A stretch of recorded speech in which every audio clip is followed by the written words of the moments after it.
Bonjour et bienvenue dans cette nouvelle vidéo de Draw My Economy.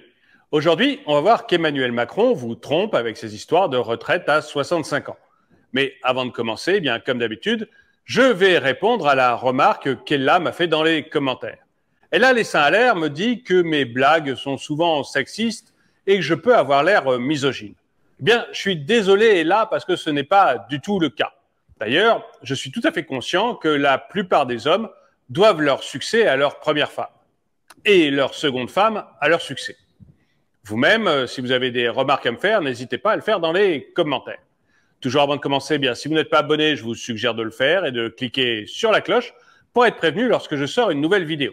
Vous pouvez aussi aider financièrement la chaîne en cliquant sur le bouton « Rejoindre » qui est juste en dessous de la vidéo. Si j'ai décidé de vous parler de la retraite aujourd'hui, c'est parce que j'ai été interpellé par deux abonnés dans les commentaires, Yves et Sarah. Il va pas bien, c'est un ingénieur, et Sarah Mas, elle fait des ménages. Et tous les deux, ben, ils ont 55 ans, ils se voyaient plus ou moins arrêter de travailler. D'ailleurs, je crois que Yves, lui, était au chômage. Et puis, ils se voyaient donc continuer comme ça jusqu'à 60 ans. Et là, ils ont appris qu'on passait à la retraite à 65 ans. Et pour eux, c'est une catastrophe. Et donc, ils me demandaient dans les commentaires ce que moi, j'en pensais. Alors, j'ai commencé par leur dire que, bah, grosso modo, quand même, les retraites, ça pèse très, très lourd dans le PIB. On se plaint tout le temps que la France est le pays qui a les plus hauts impôts ou les plus hauts prélèvements obligatoires de toute l'OCDE. C'est vrai, on est à presque 60%. Mais on a ça aussi parce qu'on dépense beaucoup.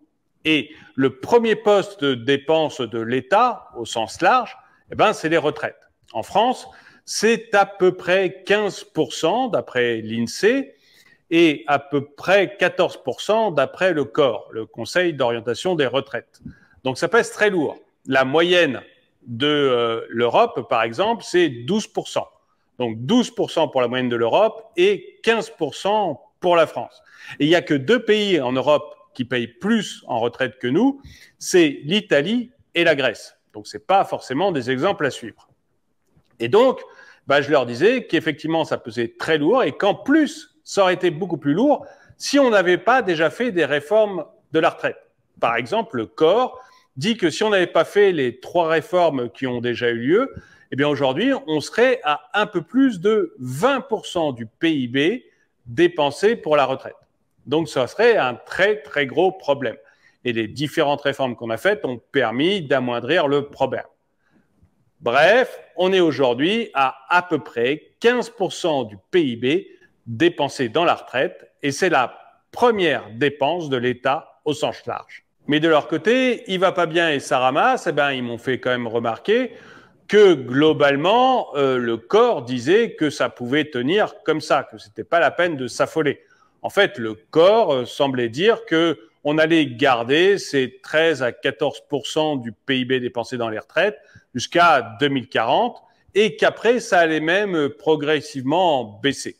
Et il prévoyait un retour à l'équilibre du régime en 2070.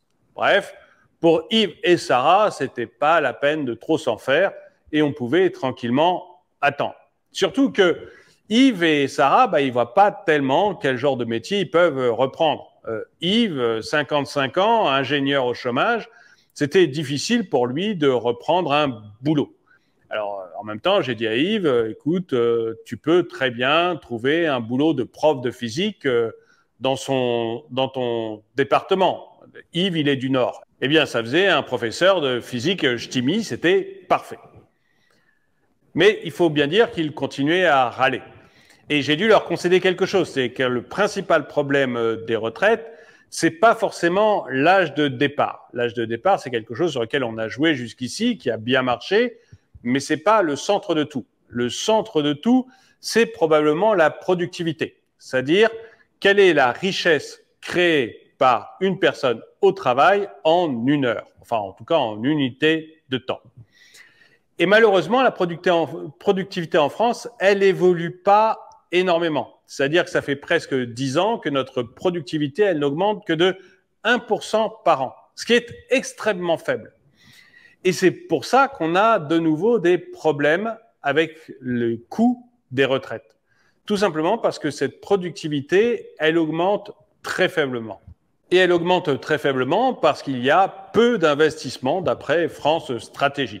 On n'investit pas assez dans les nouvelles technologies. Mais là, c'est un peu le chat qui se mord la queue. C'est-à-dire que vous avez des entreprises qui sont très taxées, notamment pour pouvoir payer les retraites. Vous avez des entreprises extrêmement taxées avec un coût du travail extrêmement lourd. Et du coup, elles ont peu d'argent pour investir. Et comme elles ont peu d'argent pour investir, eh bien, elles n'investissent pas assez dans les nouvelles technologies. Résultat, la croissance, la productivité n'augmente que de 1% par an, ce qui fait qu'on a du mal à payer notamment les retraites. Il n'y a pas que les retraites, la productivité, c'est ce qui permet de payer absolument tout ou d'améliorer les conditions de vie de tout le monde. Mais parce qu'on n'arrive pas à augmenter la productivité, eh bien, on n'arrive pas à dégager suffisamment d'argent pour payer les retraites. Et comme on a besoin d'argent pour payer les retraites, eh bien, on taxe toujours davantage. Et en fait, le serpent se mord la queue et on n'arrive pas à aller au bout des choses. Alors, Yves me faisait remarquer que, quoi que j'en dise, le corps, lui, disait qu'en 2070, le régime serait à l'équilibre et que donc, il n'y avait pas de raison de s'inquiéter.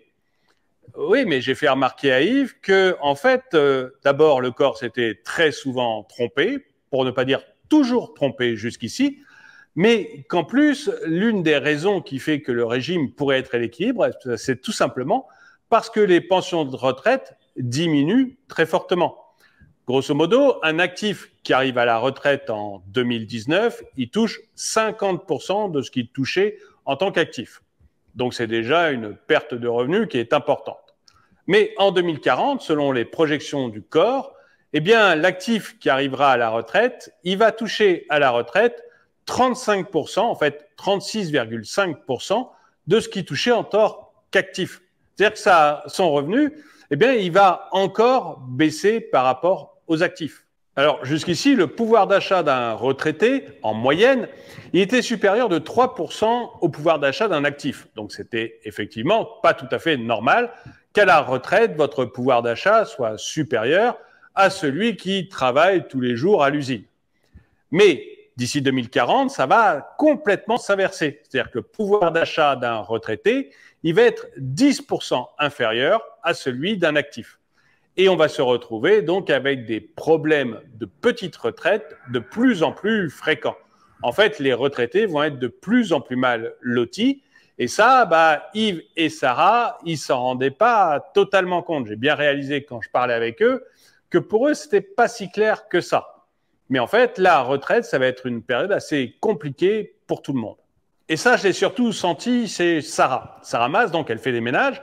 Et à 55 ans, elle me dit que c'est beaucoup trop dur pour elle, qu'elle se sent vraiment plus la capacité physique de le faire. Et donc, elle voit pas du tout ce qu'elle peut faire à la place de ménage. Elle est quand même pas avec un niveau d'études très élevé, une expérience professionnelle très forte en dehors des ménages.